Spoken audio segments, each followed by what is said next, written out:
Portugal es la actual campeona de Europa a nivel de selecciones. Sin embargo, la generación que colocó a los portugueses en el primer escalón internacional se marchó con las manos vacías en lo que a títulos absolutos se refiere. Con 2 Copas del Mundo Sub-20 pasaron a ser la generación de oro lusa y hoy hablaremos de ella. ¡Empezamos!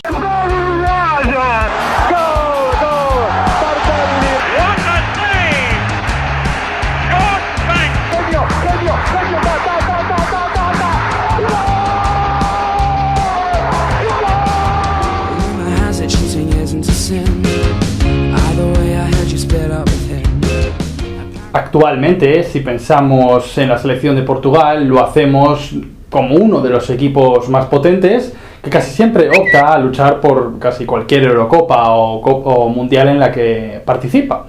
Esto no fue así siempre. Es más, su presencia internacional actual es algo bastante novedoso si atendemos a su historia, a la historia lusa a nivel de selecciones. Hasta la Copa del Mundo, celebrada en Corea y Japón de 2002, Portugal solo había participado en 2 mundiales, la Copa del Mundo de Inglaterra de 1966 y la de México 1986. 2 presencias de 16 Copas del Mundo celebradas antes de 2002.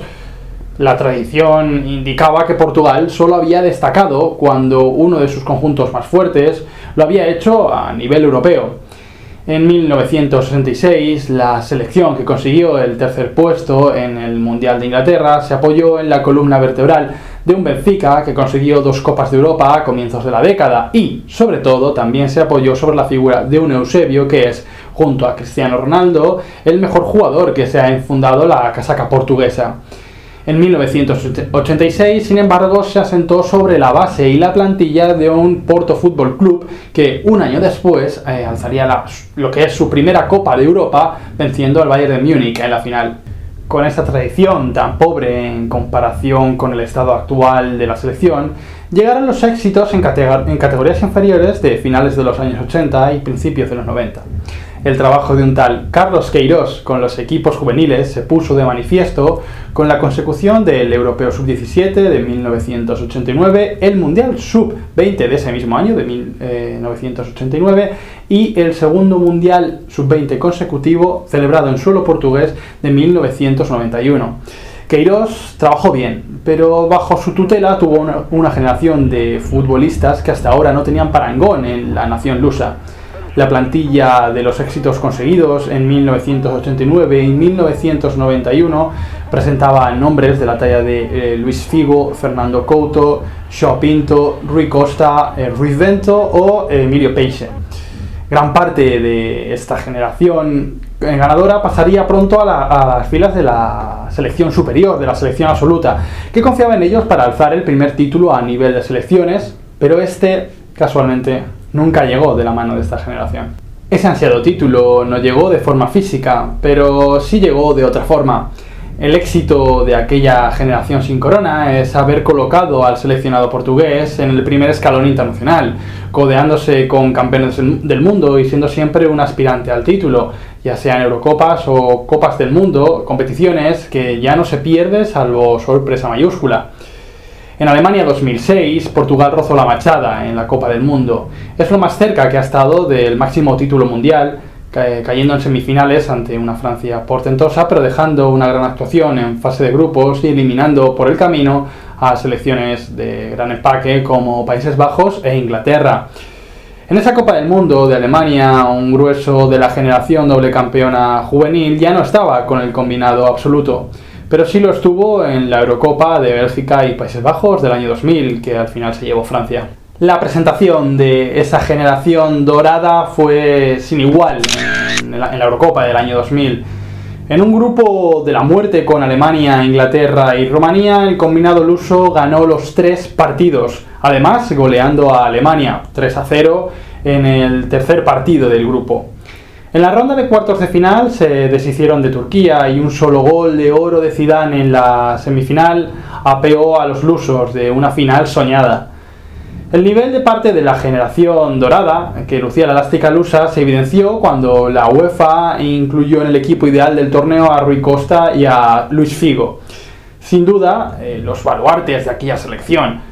Los Abel Xavier, Fernando Couto, Jorge Costa, Paulo Sousa, Capucho o João Pinto acompañaron al 10 y al 7 lusos en aquel equipo que casi accede a su primera final internacional, la cual debería esperar, pero tan solo 4 años. Esa final mencionada llegó en la Eurocopa de Portugal 4 años después, en el mismo lugar que encumbró a esa camada de jóvenes promesas 13 años antes. Luís Figo y Rui Costa, junto a Fernando Couto, fueron los únicos 3 supervivientes de esa generación que rozaron las mieles del éxito andaluz. Pero su título les fue arrebatado de la forma más cruel por una Grecia que sorprendió al mundo entero. Un joven Cristiano Ronaldo lloraba desconsolado sin saber que 12 años después él mismo lideraría a Portugal a su primer título internacional, pero eso es ya harina de otro costal. Luís Figo y Rui Costa eran sin duda el motor creativo de aquella selección lusa, pura fantasía sobre el campo y de una importancia enorme tanto en Portugal como en sus respectivos equipos. Por otro lado, los Fernando Couto, Abel Xavier o Jorge Costa representaban la solidez y fuerza de una defensa de muchas garantías. Ese combinado también poseía piezas que encajaban de forma fabulosa con el plan que el entrenador exigía a los suyos. Los Paulo Sousa, Rui Bento, Capucho o Peixe casi nunca desentonaban. El fútbol y el deporte en general nos deja siempre historias de generaciones doradas que se quedan sin ese éxito, sin poder disfrutar ese éxito que les fue arrebatado por una u otra causa. Es el caso de esta generación que hemos comentado de Portugal, que sin duda tienen el éxito más grande, más allá de cualquier mundial o Eurocopa, que es asentar al combinado luso en el primer nivel internacional y no haberse bajado de ahí desde entonces, habiendo llegado de por medio la consecución de una Eurocopa, la de 2016, y además una Nations League conseguida en la primera edición de la competición. Esta es la historia de la generación portuguesa que no tuvo corona, pero que asentó entre los grandes, entre los más grandes, a su país. Baby,